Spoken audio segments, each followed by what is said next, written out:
Hard drive, 2008 to 2014. Content: the last traces of my father's digital life, a lonely man, his daily routine, games, the news, and emails. When he entered the residence, he asked me to erase everything. He insisted, "Did you properly fry the computer?" So Goodnight Sweetheart is a data and device embalming service.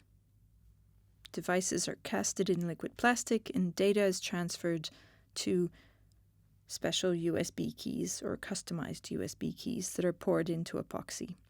So the service presents itself as a digital data funeral in which data is ritually or symbolically escaping datafication and put our datafied selves to rest. So it problematizes issues around network materiality such as surveillance, data tracking, or digital afterlives.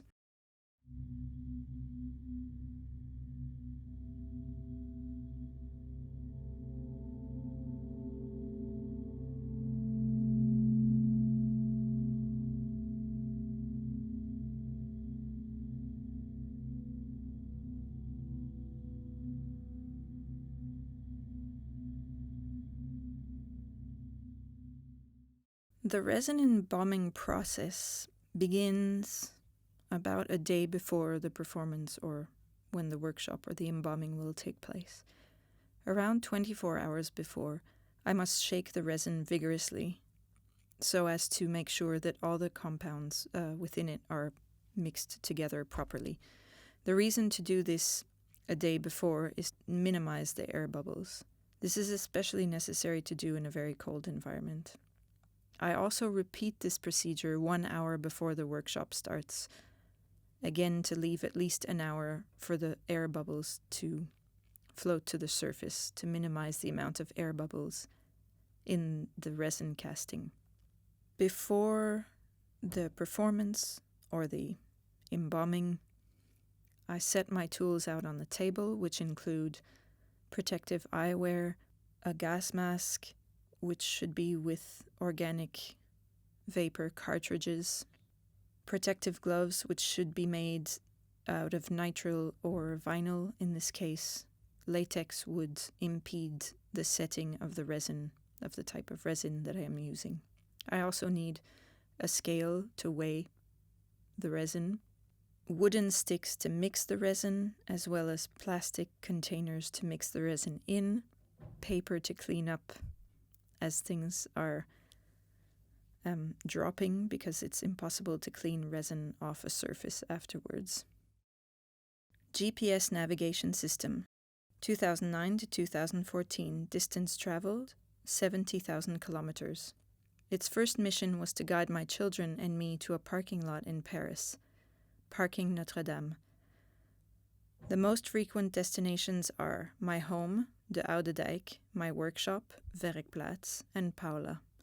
The most eastern destination is Berlin, visiting friends, and the most southern, Aosta, on a mountain climbing trip. The most western was Hartland Cay in Devon on holiday with my mistress, and the most northern was Afsluitdijk in Noord-Holland on a family biking trip. The first step is to weigh the different parts of the resin. It comes in 2 parts. So I weigh part A, I weigh part B, and then I mix them together very gently so as again not to introduce more air.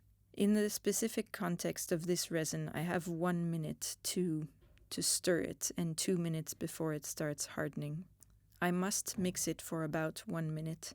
I must be careful to mix every part of the container, the bottom, the sides, in a kind of a U shape, which I've been taught is the best way to minimize the incorporation of air while mixing.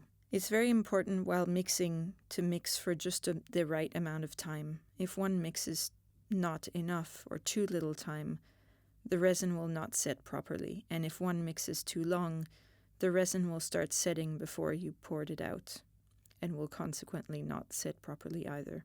It's a bit difficult to explain the exact right moment when that should happen. I suppose it's a bit like the clutch in a car. you kind of feel that moment. In the case of resin, the consistency doesn't change, but the appearance becomes slightly more transparent and especially very homogeneous. And that is the exact moment at which the resin must be poured. And I have about a minute to pour it out onto the molds before the resin sets. A few hours before, I've already made a base coat in each of the molds so that when I put the USB sticks into it, there's already a layer of hardened resin. So effectively, the USB sticks are cast in two parts, the bottom, and then the USB stick is applied on top, and then another layer is poured on top of that. Once the resin is mixed properly, I pour it into the molds, and then I wait for it to dry, which normally takes about 10 minutes. Once the resin is dry, I may demold the USB sticks, that is, take them out of the mold and give them to the participants.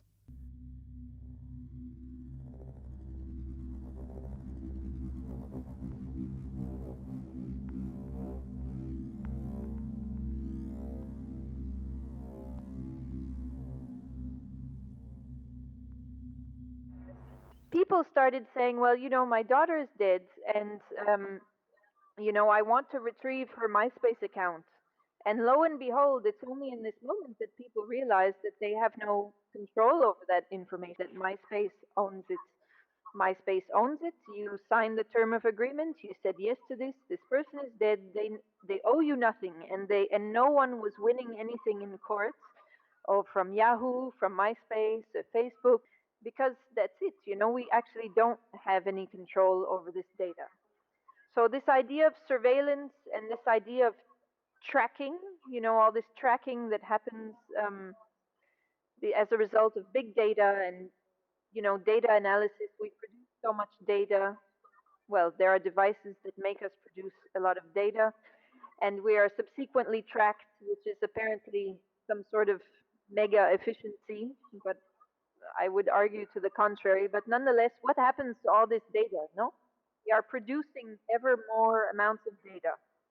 I suppose what got me to the idea of the funeral, to sort of get into that part of it, is that I started to think of all this data accumulating in servers, which are far away. We actually don't even know, usually, unless they're on Murate, which I know where it is. But apart from that, we don't know where they are. So, in a way, it's not just our memories. It feels a bit like almost a part of us is externalized.